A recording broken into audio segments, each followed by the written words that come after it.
성경을 읽다 보면 쉽게 동의되지 않는 말씀들도 있습니다. 제게는 오늘 읽게 될 말씀이 그런데요. 예수님은 출산할 때 고통이 있지만 아기가 태어나면 기쁨이 넘친다고, 새 생명이 고통의 기억을 말끔히 없애주기 때문이라고 말씀하십니다. 이것을 비유로 고난 너머에 기쁨이 있을 거라고 제자들에게 가르치시죠. 고난 너머에 기쁨이 있다는 말씀은 전적으로 동의하지만 아기가 태어나면 고통의 기억을 말끔히 없애준다는 말에는 동의할 수 없습니다. 아기가 태어난 후 기쁨이 넘치는 건 아기를 키우는 부모를 제외한 사람들이 아닐까요? 아기를 키우는 부모에겐 하루하루가 쉽지 않은 고통의 연속입니다. 물론 그렇게 힘들다가도 방긋 웃는 아기를 보면 이루 말할 수 없는 기쁨이 있기도 하지요. 하지만 육아의 과정 전체가 매번 새로운 미션을 수행해서 탈출해야 하는 방탈출 게임처럼 고되고 또 고됩니다. 그래서일까요? 할아버지, 할머니, 그리고 주변 사람들은 웃고 있지만 정작 아기의 부모는 지쳐서 씁쓸한 미소를 머금으려 애쓰는 풍경, 익숙하지 않으신가요? 적어도 예수님은 결혼도 안 해봤고 육아도 안 해봤으니 이 부분에 대해서는 잘 모른다고 인정하셔야 할 겁니다. 나중에 천국에서 예수님 만나면 육아에 대해서 한 소리 할까 합니다. 오늘은 어제에 이어 요한복음 16장 17절부터 33절 말씀을 읽어드리겠습니다. 그 말씀 때문에 제자들 사이에 의문이 일었다.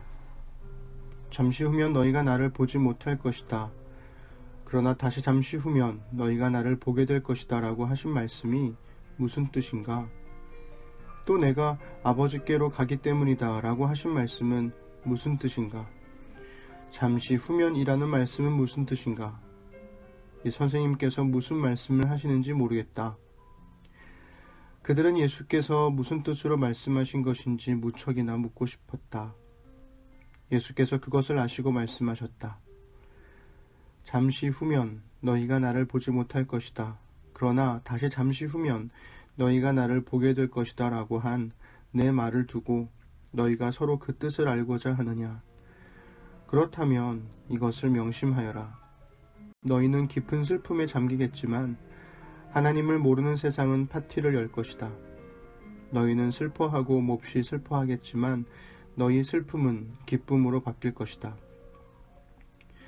여자가 출산할 때에는 고통이 따르고 피할 길도 없다. 그러나 아기가 태어나면 기쁨이 넘친다. 세상에 태어난 새 생명이 고통의 기억을 말씀이 없애주기 때문이다. 지금 너희가 겪는 슬픔이 그 고통과 같겠지만 장차 맛볼 기쁨 또한 그 기쁨과 같을 것이다.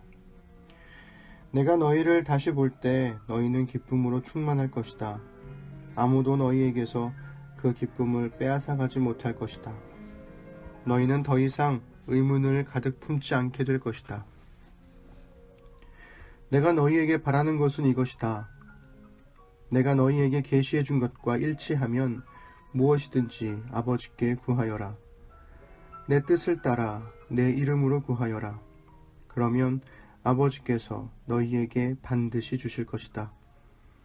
너희 기쁨이 강둑을 넘쳐 흐르는 강물 같을 것이다.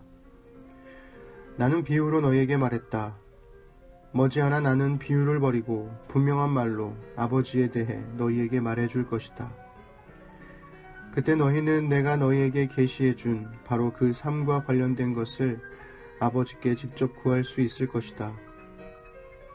내가 계속 너희를 대신해서 아버지께 구하지는 않을 것이다. 그럴 필요가 없다. 너희는 위험을 무릅쓰고 나를 사랑하고 신뢰하는 일에 너희의 삶을 걸었고 내가 아버지께로부터 직접 왔다는 것을 믿었으므로 아버지께서 너희를 친히 사랑하신다. 전에 나는 아버지를 떠나 이 세상에 왔으나 이제는 이 세상을 떠나 아버지께로 간다. 제자들이 말했다. 드디어 선생님께서 비유로 표현하지 않으시고 명백하고 직설적으로 말씀해 주시는군요. 이제야 저희는 선생님께서 모든 것을 알고 계시며 모든 것이 선생님 안에서 하나로 모아진다는 것을 알겠습니다. 더 이상 선생님에 대해 의문을 갖지 않아도 되겠습니다. 저희는 선생님이 하나님께로부터 오셨다고 확신합니다. 예수께서 그들에게 대답하셨다. 너희들이 이제야 믿느냐? 하지만 너희는 곧 달아날 것이다. 너희 목숨을 구하겠다고 나를 버릴 것이다. 그러나 나는 버림받지 않는다. 아버지께서 나와 함께 하신다. 내가 너희에게 이 모든 것을 말한 것은 너희로 나를 신뢰하여 흔들리지 않게 하고 깊은 평화를 누리게 하려는 것이다. 너희는 하나님을 모르는 이 세상에서 끊임없이 어려움을 겪을 것이다. 그러나 용기를 내라. 내가 세상을 이겼다. 예수님이 하나님으로부터 오셨다는 것을 가장 분명하게 깨달았는데 그런 확신에도 불구하고 어떻게 예수님을 버리고 도망갈 수 있는 것일까요? 그리고 예수님은 그런 것을 아시고도 자신은 버림받지 않는다고 말씀하실 수 있는 걸까요? 심지어 나를 신뢰하며 흔들리지 말라고 끊임없이 어려움을 겪겠지만 그래도 용기를 내라고 어떻게 말씀하실 수 있는 것일까요? 밤이 되면 산이가 제게 말합니다. 아빠, 내일에는 산이 씩씩하게 어린이집 갈 거예요. 호연지기가 따로 없습니다. 하지만 아침이 되면 아빠, 산이 배터리가 1개밖에 없어서 어린이집 안 갈 거예요. 4개 있어야 되는데 1개밖에 없어서 못 가요. 마음이 없어서 가기 싫어요. 이렇게 온갖 이유를 말하며 칭얼댑니다. 밤에는 분명한 확신이 있다가도 아침에는 두려움과 불안에 사로잡히죠. 그러면 저는 다양한 방식으로 산이를 격려하고 응원하며 어린이집 버스에 태웁니다. 블러드! 블러드! 오늘은 길거리에서 창피함도 모르고 산이가 좋아하는 장난감의 이름을 외치며 응원했죠.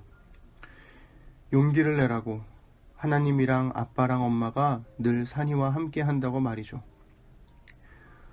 41살이 되어서야 어린이집에 가는 산이 덕분에 예수님의 마음을 조금 더 이해할 수 있게 되었습니다.